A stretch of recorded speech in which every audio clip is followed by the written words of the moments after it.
From the ancient word of Isaiah, a great reading, I think, today, and I hope you can hear it and rejoice in it. The prophet asks, why do you spend your money for that which is not bread, and your labor for that which does not satisfy? Listen carefully to me, and eat what is good, and delight yourselves in rich food.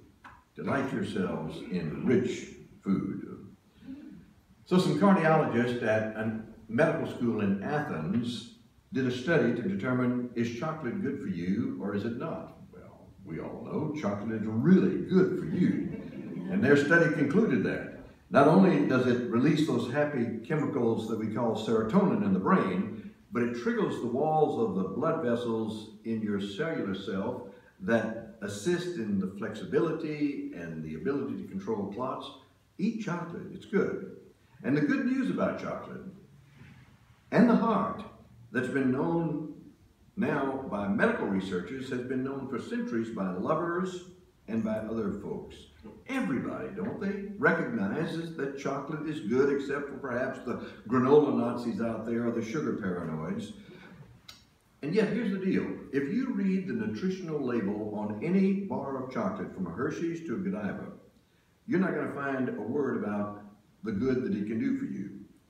Now, that goes to say that trying to live your life with labels and newspapers and television and astrology columns trying to tell you what to do and how to be is like trying to solve an algebra problem by looking at the ceiling. It isn't going to work.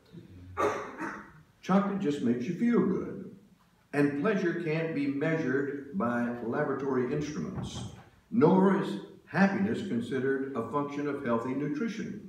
And yet we all know that when you feel good, your stress level drops.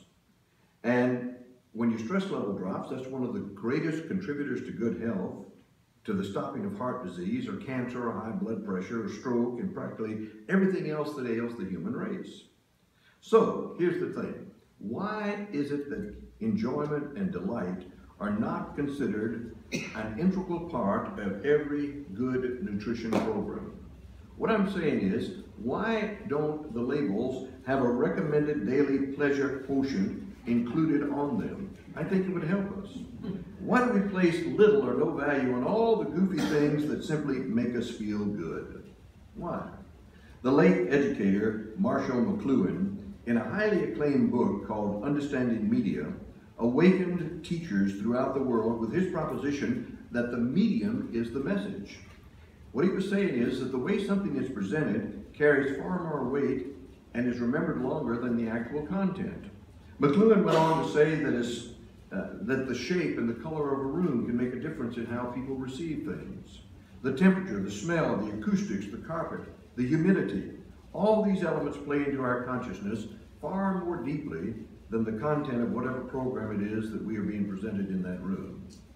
What we, in other words, often consider superfluous is actually what best communicates to our minds and most readily sticks to our memories. So have you ever gone into an unfamiliar room and immediately felt like you had come home, that you maybe had been there before? Or have you ever met someone for the first time and felt like you knew them and had known them forever?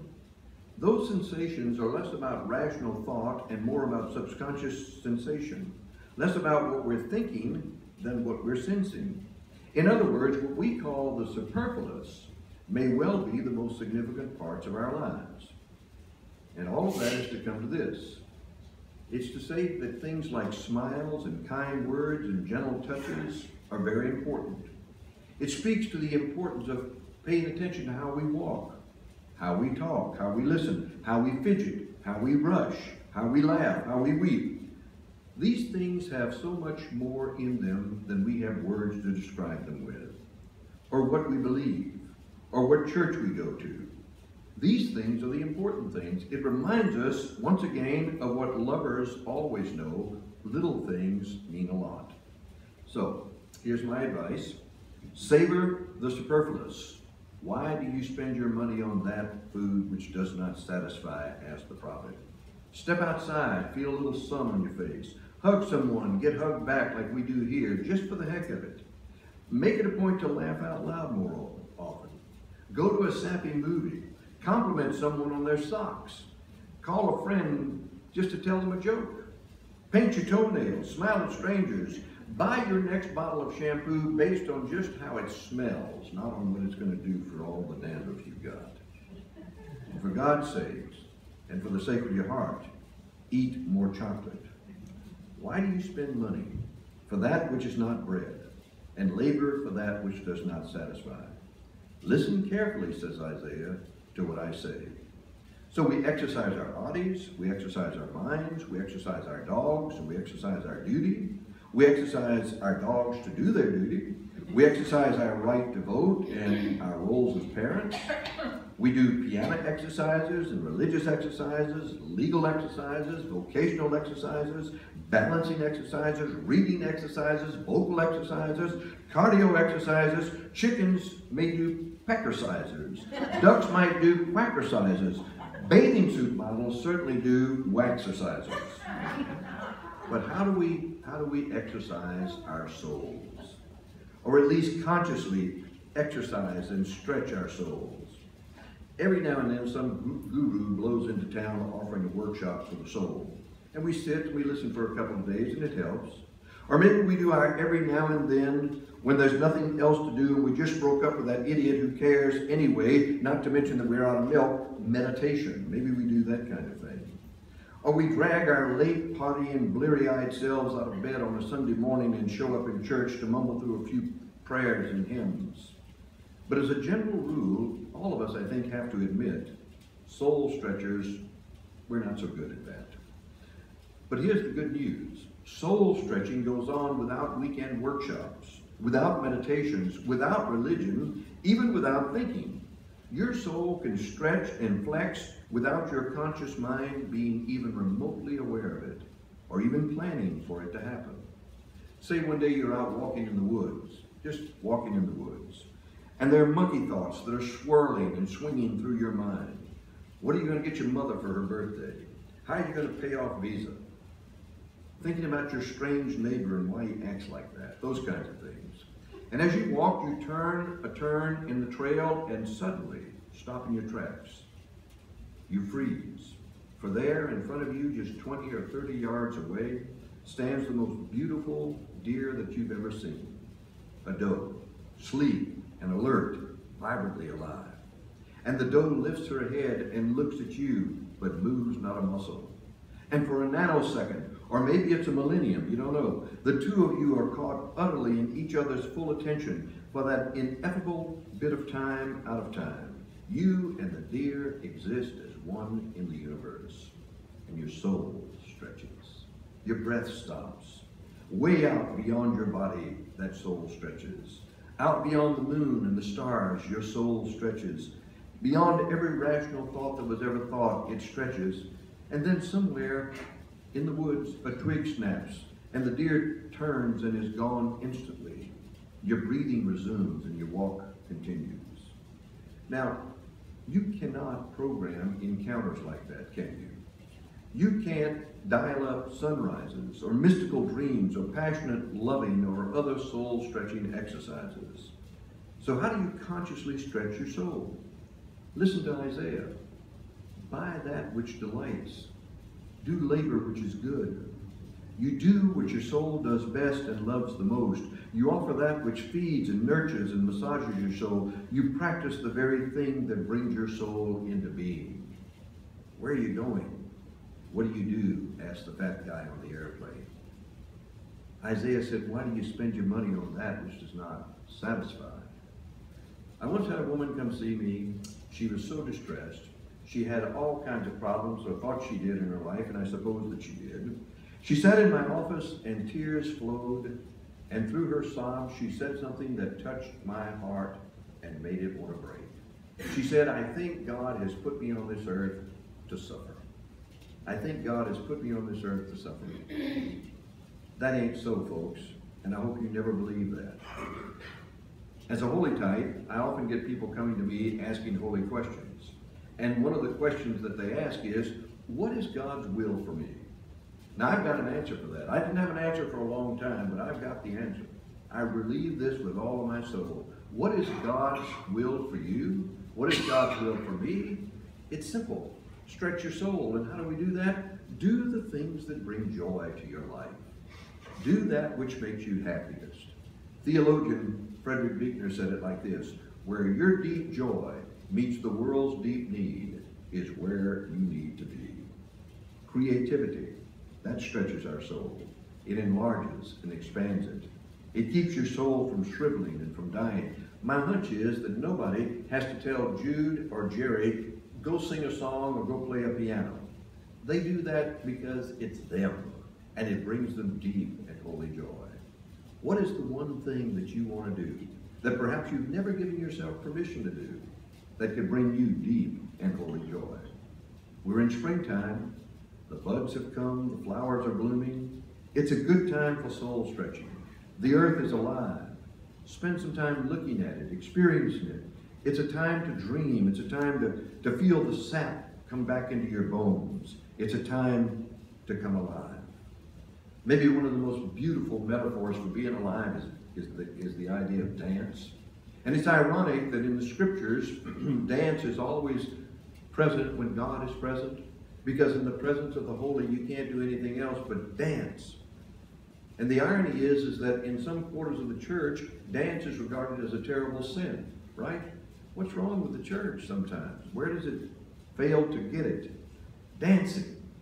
Dancing. You got your tango, you got your turkey trot, you got your two-step, you got your twist. You got your cakewalk, you got the can-can, the clogging, the contra dance, Cotton Eye Joe, and the conga line. You got the bamba, the boogie-woogie, the bossa nova, and the bunny hop. And then, of course, there's the minuet and the mambo. According to the Arthur Murray Dictionary of Dance, you have to do some strange things to get a sermon together. According to the Arthur Murray Dictionary of Dance, there are over 200 dances in the Western Hemisphere that are danced simply for the fun of it or for the romance of it. And some of those dances are performed on stage or by professional groups, but they all have their origin with the common folk, with the ordinary people. 200 different dances, just think of it. And you thought that you had it going by knowing the waltz and the jitterbug and the foxtrot and the cha-cha. Nah, you hadn't even scratched the surface. So many dances, so little time. There used to be a man in this community, he's gone on into the mystery, his name is Joe Phillips. His wife was Irma Phillips, and Mr. Phillips taught half of Baton Rouge to dance. When there was a youth club over there on Old Jefferson Highway, not too far from here, kids would come and Joe Phillips would teach them how to dance. And you think about that. Somewhere in the most unsophisticated place that you can imagine, there's somebody sitting with perhaps nothing more than a stick and a rock, tapping on a tune, dancing, dancing, dancing. I remember years ago sitting in an airport watching a young man who was going someplace carrying a boom box. You remember those? This was before the phones and all that. He had this boom box on his shoulder. I mean, it was a big, hunky piece of noisemaker. And he was walking down that tarmac and he was dancing, listening to his music. There's something in the human soul that just wants to dance. Dance isn't new on the human scene. Earliest human writings describe dance again and again on the walls of the caves. In pre-literate society, dance is depicted in sculpture and art and drawings. Every religion that we know anything about, in its ancient self, danced. It used to be that we danced our prayers, we danced our praise, we danced our exaltation and our sorrow. We danced our wonder, we danced our awe. We danced for the rains to come or the winds to cease. We danced for strength or wisdom or guidance or fertility. Leonard Cohen has a song that says, dance me to the edge of life. Now today, unfortunately, almost all dance is either recreational or performance. We either do it at a club or we pay to sit and watch somebody else do it. Very little dance is ever done in a church or a synagogue. Would freak some people out. Now we've got some dancing coming up in this place in just a few days, and it ought to be something that you put as a high priority on your calendar and be sure that you're in attendance for. When dancing happens in religious settings, it's usually through those liturgical dances, which they don't do it for me. But not all the worshipers, not all the worshipers. And that's too bad. Because when it comes to simultaneously relaxing your spirit and invigorating your heart and expressing all those well-hidden emotions, there's nothing better than a good boogie-woogie, in my opinion. Whether you're dancing to Elvis in the kitchen, or Beethoven in the bedroom, or swinging in the moonlight, there's just something about moving your body to the beat that reconnects you to something that sometimes gets unplugged in our hectic, tension-packed, important, overscheduled daily lives. All dance is a learning to move with ease and delight to the rhythm, to the music that's going on around you or within you. And that's not a bad way to live. It's not a bad way to live gracefully in this world. So here's the deal.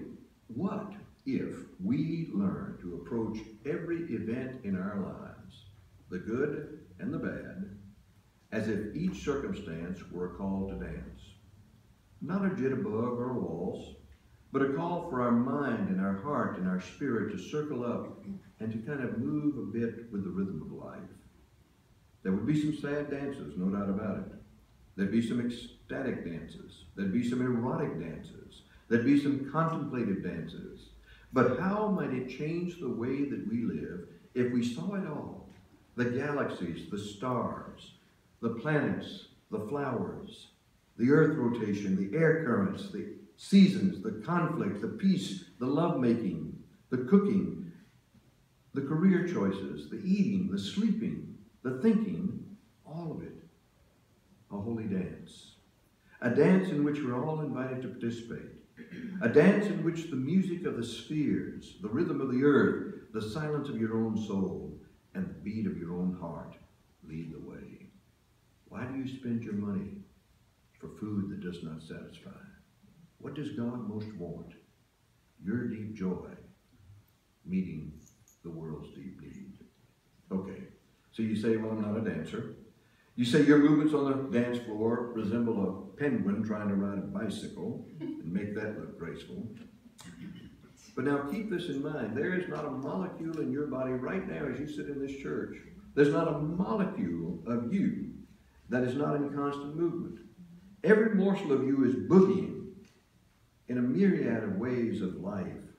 200 dances? Nah, not on your life. Your body does 2 million dances every day before breakfast. Arthur Murray, eat your heart out.